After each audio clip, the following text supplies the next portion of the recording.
ہم ضرور اس مقابلے میں حصہ لیں گے اور دیکھیں گے کہ موسیٰ اور ہارون کی طرف سے ہمارے مقابلے میں کیا پیش کیا جاتا ہے۔ اب تم جاؤ اور کل کے مقابلے کے لیے ایسی رسیاں اور چھڑیاں تیار کر لو جو مقابلے کے میدان میں سانپ بن کر بھاگنے لگے۔ سب ساحر یہ حکم پا کر وہاں سے چلے گئے۔ دوسرے روز سورج طلوع ہونے کے بعد مقابلے کے میدان میں تھیبس شہر اور باہر سے آئے ہوئے لوگ کھچا کھچ بھر گئے۔ میدان کے ایک طرف سارے جادوگر جمع تھے، اتنے میں موسیٰ اور ہارون بھی میدان میں نمودار ہوئے۔ وہ سیدھے جادوگروں کے پاس آئے۔ پھر موسیٰ علیہ السلام نے ان جادوگروں کو مخاطب کر کے کہا، اے ساحرو، تمہاری ہلاکت سامنے آ چکی ہے۔ اللہ تعالیٰ پر افترا اور بہتان نہ لگاؤ کہ اس کے ساتھ خدائی میں فرعون یا کوئی اور شریک ہے۔ اگر تم ایسا کرو گے تو تمہارا رب جو تمہارا خالق و رازق ہے تمہیں عذاب میں پیس ڈالے گا اور تمہاری بنیاد اکھاڑ ڈالے گا۔ اور سن لو کہ جو اللہ پر بہتان باندھتا ہے وہ ناکام و نامراد رہتا ہے۔ موسیٰ کی یہ تقریر سن کر ان جادوگروں پر خاطر خواہ اثر ہوا اور ان میں سے کچھ یہ صلاح و مشورہ کرنے لگے کہ ہمیں اس مقابلے سے باز رہنا چاہیے، لیکن کچھ دوسرے ساحروں نے انہیں سمجھایا کہ اب تو مقابلہ سر پر آ گیا ہے، ایسے موقع پر انکار کرنا بددیانتی اور وعدہ خلافی ہے۔ عین اسی وقت فرعون حامان اور اپنے درباریوں کے ساتھ وہاں آ گیا۔ ایک اونچی جگہ ان سب کے لیے نشستیں بنائی گئی تھی جن پر وہ سب بیٹھ گئے۔ ایک طرف فرعون منفتح کی سوتیلی ماں آسیہ بھی آ کر بیٹھ گئی تھی اور رو رو کر موسیٰ کی فتح مندی کے لیے دعائیں مانگ رہی تھی۔ منفتح کی اس شے نشی کے دائیں جانب عام لوگوں کے اندر شیطان بھی اپنے ساتھیوں کے ساتھ حق و باطل کا یہ معرکہ دیکھنے موجود ہوا تھا۔ پھر سارے جادوگر اپنے سردار شمعون کی سرکردگی میں فرعون کے سامنے آئے۔ اندھے شمعون نے فرعون سے پوچھا، اے را دیوتا کے عظیم اوتار، اگر ہم یہ مقابلہ جیت گئے تو کیا ہمیں کچھ انعام بھی ملے گا؟ فرعون مسکرایا اور اپنے سامنے کھڑے ساحروں کو خوش کرنے کی خاطر بلند و آواز میں بولا، اے مصر کے معزز و محترم ساحروں، آج کا یہ میدان اگر تم نے موسیٰ و ہارون کے مقابلے میں مار لیا تو سن رکھو کہ تم نہ صرف انعام و اکرام سے مالا مال کر دیے جاؤ گے، بلکہ تمہاری حیثیت میرے یہاں مقربین دربار کی سی ہوگی، اور یہ ایسی عزت افزائی ہے کہ ہر کوئی اس کا تمنائی و خواہش مند ہے۔ فرعون کے اس جواب پر ساحر مطمئن اور خوش ہو گئے۔ پھر وہ پلٹے اور موسیٰ و ہارون کے پاس آ گئے۔ اس کے بعد فرعون کے حکم پر حامان نے اٹھ کر اعلان کیا کہ مقابلہ شروع کیا جائے۔ اس پر جادوگر اپنے سردار شمعون کا ہاتھ پکڑ کر موسیٰ و ہارون کے سامنے لے آئے۔ پھر شمعون نے موسیٰ کو مخاطب کر کے کہا، اے موسیٰ بن عمران، اب جب کہ منفتح کی طرف سے مقابلہ شروع کرنے کا حکم جاری ہو گیا ہے تو کیا پہلے تم کچھ ڈالو گے یا ہم ابتدا کریں؟ موسیٰ علیہ السلام نے جواب میں فرمایا، تم لوگ ہی اپنے جادو سے ابتدا کرو۔ اس پر اندھے شمعون نے بلند آواز میں نعرہ مارا، فرعون کی عزت کی قسم، ہم ہی غالب رہیں گے۔ اس نعرے کے جواب میں تمام ساحروں نے اپنی رسیاں اور لاٹھیاں زمین پر ڈال دی جو سانپ اور اژدہوں کی شکلوں میں دوڑتی ہوئی نظر آنے لگی۔ یہ معاملہ دیکھ کر لوگ دنگ رہ گئے۔ اس موقع پر جبرائیل نازل ہوئے اور خداوند تعالیٰ کا یہ حکم سنایا کہ آپ بھی اپنا عصا زمین پر ڈال دیں۔ شیطان بھی وہاں موجود تھا، یہ سارا منظر دیکھ رہا تھا۔ موسیٰ علیہ السلام کو یہ وحی بھی کی گئی کہ خوف نہ کھاؤ، ہمارا وعدہ ہے کہ غالب تم ہی رہو گے۔ جادوگروں کی رسیوں اور لاٹھیوں کو سانپوں اور اژدہوں کی صورتوں میں دیکھ کر فرعون اور حامان بھی اپنی جگہ خوش ہو رہے تھے۔ پس موسیٰ علیہ السلام نے جب اپنا عصا ڈالا تو میدان کے اندر وہ عصا ایک بہت بڑا اژدہا بن کر نمودار ہوا اور ان سارے ساحروں کے شعبدوں کو نگل گیا۔ سارا میدان صاف ہو گیا۔ اس طرح ساحر اپنے سحر میں ناکام رہے اور سب لوگوں کے سامنے مقابلہ ہار گئے۔ موسیٰ کے عصا کا یہ کرشمہ دیکھا تو جادوگر حقیقت حال کو جان گئے، جسے اس وقت تو فرعون اور اس کے درباری پوشیدہ رکھنے کی کوشش کر رہے تھے، مگر وہ اس حقیقت کو چھپا نہ سکے اور انہوں نے شکست تسلیم کر لی۔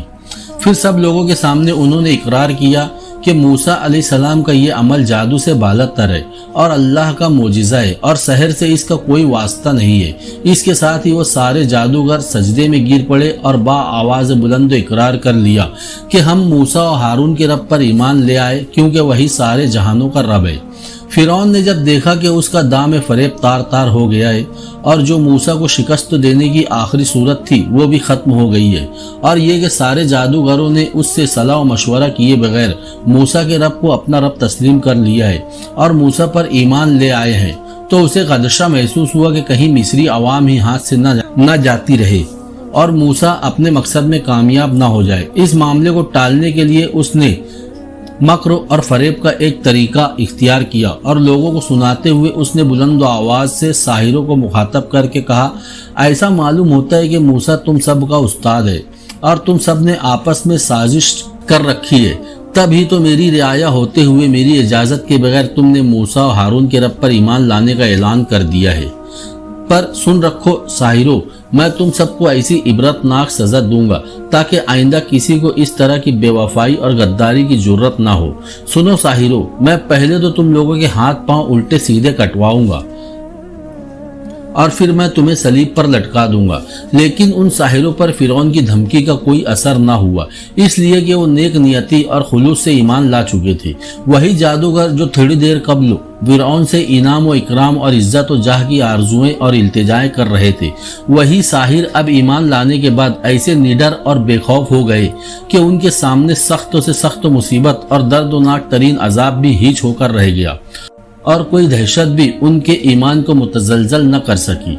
ان ساحروں نے پہلے اپنے سردار شمون کے ساتھ مشورہ کیا، پھر انہوں نے بے دھڑک ہو کر فرعون سے کہہ دیا، اے بادشاہ، یہ ہم کبھی اور کسی صورت نہیں کر سکتے کہ سچائی اور روشن دلائل جو ہمارے سامنے آ گئے ہیں اور جس خدا نے ہمیں پیدا کیا ہے اس سے منہ موڑ کر تیرا حکم مان لے۔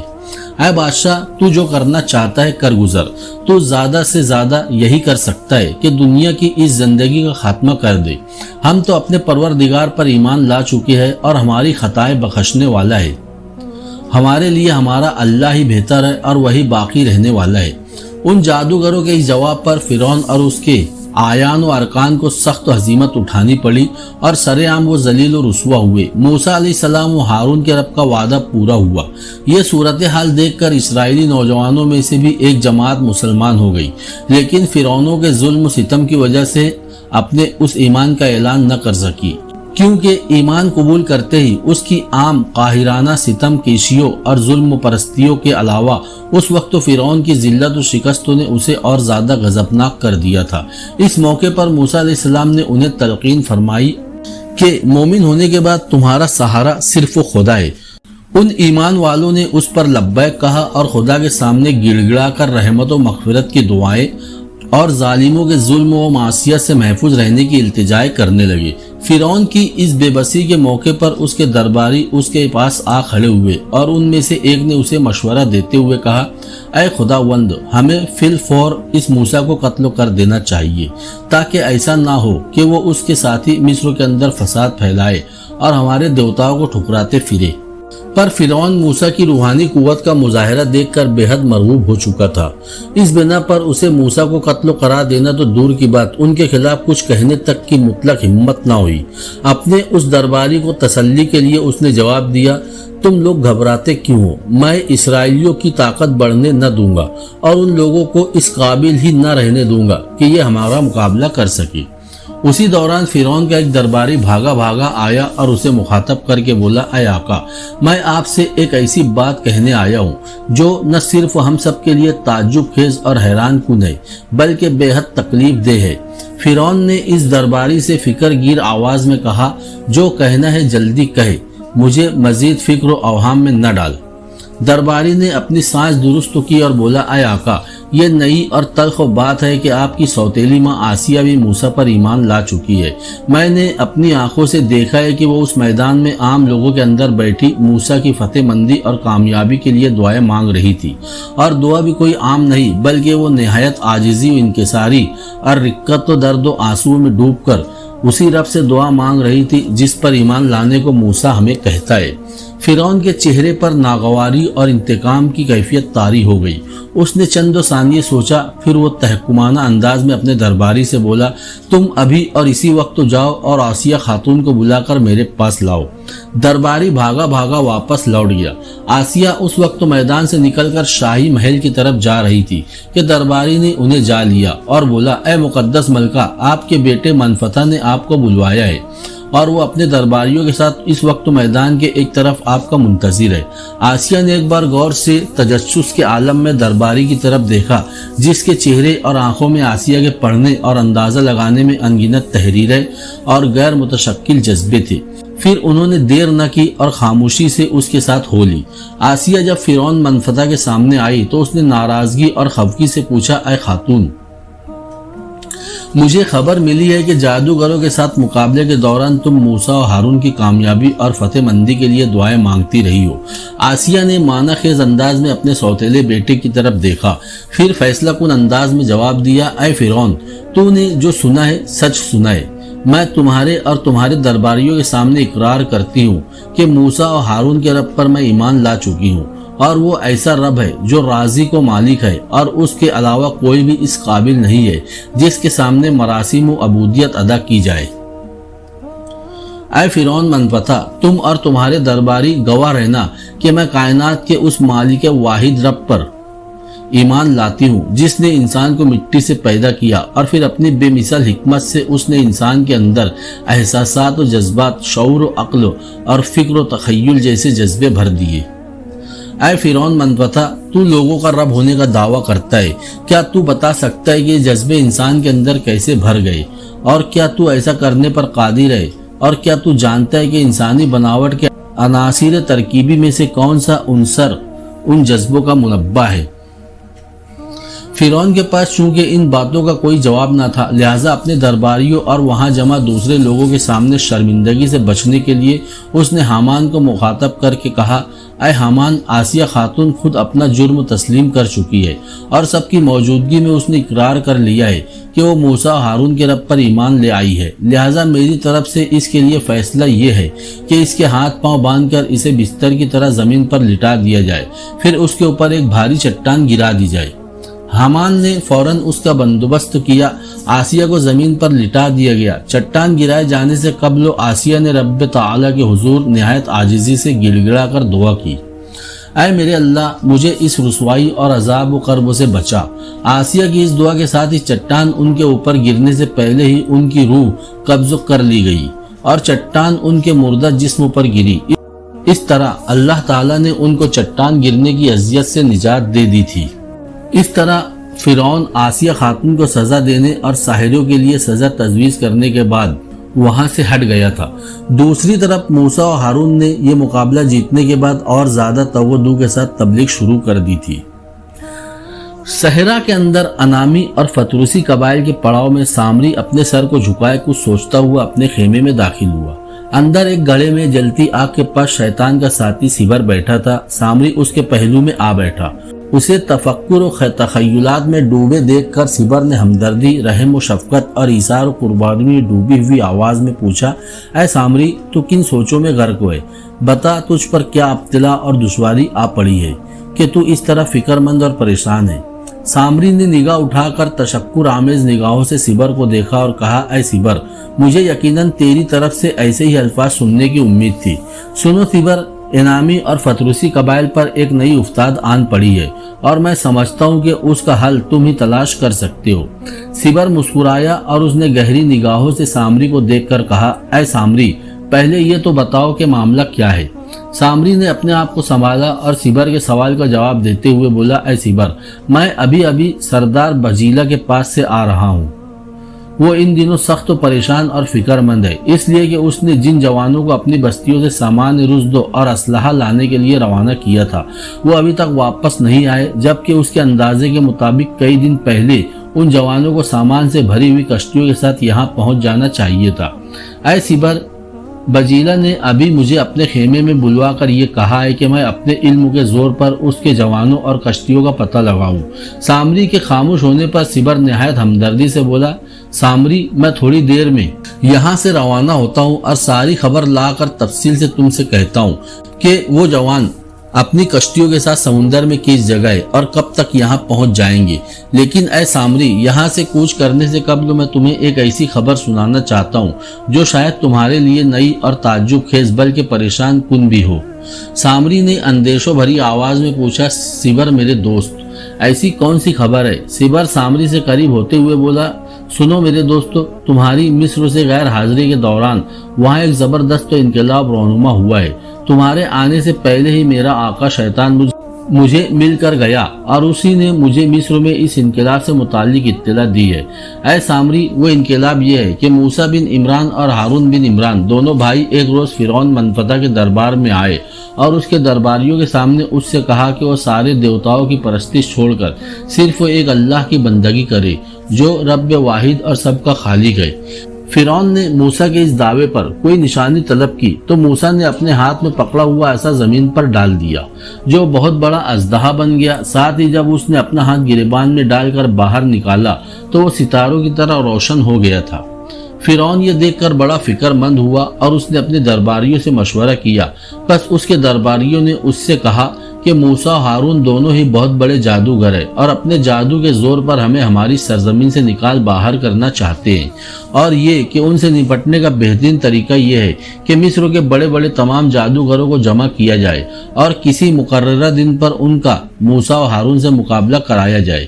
جب ہمارے جادوگر موسیٰ و ہارون کو سحر و طلسموں کے فن پچھاڑ دیں گے تو ان کا یہ دعویٰ اپنے آپ ختم ہو جائے گا۔ اے سامری، اس مقابلے کے لیے مصریوں کے عید کا دن یوم الزینہ مقرر کیا گیا اور مصر کے تمام بڑے جادوگروں کو اس روز تھیبس میں جمع کیا گیا۔ اے سامری، غور سے سن، ان سارے جادوگروں کا سردار تیرا استاد شمعون تھا۔ مقررہ دن پر یہ مقابلہ ہوا۔ اس مقابلے میں جادوگروں نے میدان کے اندر اپنی رسیاں اور چھڑیاں پھینکی جو ان کے جادو کے زور سے سانپ بن کر میدان میں بھاگنے لگی۔ پھر اسی وقت موسیٰ نے اپنا عصا میدان میں ڈالا۔ پس اے سامری، عصا اژدہا بن گیا اور اس اژدہے نے جادوگروں کے سارے طلسموں کو نگل لیا، اور یوں موسیٰ نے سب لوگوں کے سامنے مصر کے تمام بڑے بڑے جادوگروں کو ذلت آمیز شکست سے دوچار کر دیا۔ اور اے سامری، یہ معاملہ یہیں پر ختم نہیں ہوا۔ اچھا، پھر اس کے بعد اور کیا ہوا؟ سامری نے بے چینی سے پوچھا۔ سبر نے جواب دیا، ہوا یہ کہ جب جادوگروں نے موسیٰ کے اس اژدہے اور اژدہے کے اس فعل کو دیکھا تو انہوں نے کھلم کھلا اعلان کر دیا کہ وہ موسیٰ اور ہارون کے رب پر ایمان لاتے ہیں۔ فرعون نے جب یہ دیکھا کہ جادوگر تو موسیٰ کے رب پر ایمان لے آئے ہیں تو اس نے اپنی شرمندگی اور خفت مٹانے کے لیے جادوگروں پر یہ الزام لگایا کہ وہ موسیٰ اور ہارون کے ساتھ ملے ہوئے ہیں اور ایک باقاعدہ سازش کے تحت انہوں نے یہ مقابلہ ہارا ہے تاکہ بھرے میدان میں ہمیں ذلت کا سامنا کرنا پڑے۔ پس بھرے میدان میں فرعون نے جادوگروں پر یہ الزام لگانے کے بعد ان کے لیے ان کے ہاتھ الٹی سمت سے کاٹ دینے کی سزا تجویز کر دی۔ اسی وقت فرعون کو یہ خبر ملی کہ اس کی سوتیلی ماں آسیہ خاتون بھی موسیٰ و ہارون پر ایمان لا چکی ہے۔ پس فرعون نے آسیہ خاتون کو طلب کیا اور اس سے معاملہ پوچھا۔ جب اس نے اقرار کیا کہ وہ موسیٰ و ہارون کے رب پر ایمان لا چکی ہے، تب فرعون نے ایک بہت بڑی چٹان اس پر گرا کر اس کا خاتمہ کر دیا۔ پس اے سامری، یہ ہے وہ انقلاب جو مصر میں تمہاری غیر موجودگی میں رونما ہوا ہے اور جس کی میں تمہیں خبر دینا چاہتا تھا۔ اس سارے واقعے کو سن کر حیرت و حسرت سے سامری نے کہا، کاش اس موقع پر میں بھی مصر میں موجود ہوتا اور اس مقابلے میں حصہ لے کر اپنے استاد شمعون کی مدد کر سکتا۔ اس پر سبر نے اسے سمجھانے کے انداز میں کہا، سامری میرے دوستو، اچھا ہوا کہ تم یہاں ہو اور اس مقابلے میں شامل نہیں ہوئے، ورنہ تم بھی انہی جادوگروں میں شامل ہوتے جو اس وقت فرعون کے زیر عتاب ہے۔ سامری نے غور سے سبر کی طرف دیکھا اور کہا، تمہارے کہنے کا مطلب ہے کہ موسیٰ ہارون حق پر ہے اور یہ کہ جادوگر ایک باطل قوت کی طرح ہزیمت اٹھا چکے ہیں۔ سبر نے جان چھڑانے کے انداز میں کہا، اے سامری، یہ ایک نیا موضوع ہے جس سے میری اور تمہاری گفتگو کا کوئی تعلق نہیں ہے۔ بہرحال اب میں یہاں سے کوچ کرتا ہوں۔ اس کے ساتھ ہی سبر اپنی جگہ سے اٹھا اور سامری کو ایک الجھن اور کھلجان میں مبتلا چھوڑ کر غائب ہو گیا۔ شام رات میں ڈھل گئی تھی۔ سردی میں لپٹی تیز اور طوفانی سمندری ہوائیں صحرا کے اندر چیخ چلا رہی تھی۔ یوناف سردار توش کے خیمے میں آتش دان کے پاس بیٹھا ہوا تھا اور اس کے دائیں طرف حریزہ اور بائیں طرف سردار توش بھی آگ سے اپنے آپ کو گرم کر رہے تھے۔ یکایک ابلیکا کی آواز یوناف کے کانوں میں پڑی، یوناف، میرے حبیب، انامی اور فتروسی قبائل پر فتح حاصل کرنے کے لیے قدرت تمہیں ایک بہترین موقع فراہم کر رہی ہے۔ اس وقت اگر تم میری تجویز پر عمل کرو تو میں تمہیں یقین دلاتی ہوں کہ قسلوہی اور قفطوری قبائل کی جان ہمیشہ کے لیے ان انعامیوں اور فتروسیوں سے چھوٹ جائے گی۔ میرے حبیب دیکھو، اس وقت تو تیز سمندری ہوائیں چل رہی ہے جن کا رخ شمال سے جنوب کی طرف ہے، اور تم جانتے ہو کہ سمندر کے کنارے انعامی اور فتروسی قبائل کے پڑاؤ کا رخ بھی شمالن اور جنوبن ہی ہے۔ اگر ابھی اور اسی وقت تم انعامیوں اور فتروسیوں کے خیمے کو جا کر آگ لگا دو تو ان سمندری ہواؤں کی وجہ سے یہ آگ انتہائی تیزی سے شمال سے جنوب کی طرف پھیلتی جائے گی۔ انعامی اور فتروسی اس آگ پر قابو نہ پا سکیں گے، اور جب یہ آگ پوری طرح ان کے پڑاؤ کو جلا کر خاکستر کر دے تب تم اے میرے حبیب اپنے قسلوہی اور قفطوری مسلح جوانوں کے ساتھ ان پر حملہ کر دینا۔ وہ یقیناً ایسی بدحالی میں ہوں گے کہ اس حملے کو برداشت تو نہ کر سکیں گے اور بھاگ کھڑے ہوں گے، اور ان کا یہ فرار ہی ان کی تباہی کا باعث بن جائے گا۔ تم لوگ ان کا تعاقب کر کے ان کا خاتمہ کر دینا، یوں ہمیشہ کے لیے انعامیوں اور فتروسیوں سے سردار توج اور اس کے قبائل کی جان چھوٹ جائے گی۔ یوناف کچھ کہنا چاہتا تھا کہ ابلیغا پھر بول پڑی، اے یوناف، ایسا کرنے میں دو چیزیں تمہارے حق میں ہے، ایک سمندری ہوا جو شمال سے جنوب کو اس وقت صحرا میں چل رہی ہے اور لمحوں میں دشمن کے پڑاؤ کو جلا کر راکھ کر دے گی، اور دوسری یہ کہ شیطان کا ساتھی سیبر اس وقت سامری کے ساتھ انعامی اور فتروسی قبائل میں نہیں ہے، کیونکہ سامری نے اسے ان جوانوں کا پتہ کرنے کے لیے روانہ کر رکھا ہے جنہیں تم نے گزشتہ دنوں سمندر کے کنارے قتل کر کے ان کی کشتیوں کو جلا دیا تھا۔ پس اے یوناف، اگر تم اس موقع پر بھی میری تجویز پر عمل کرو تو یقیناً یہ تجویز انعامیوں اور فتریسیوں کی بربادی اور قسلوہی اور قفطوری قبائل کی شاندار فتح کی بنیاد بن جائے گی۔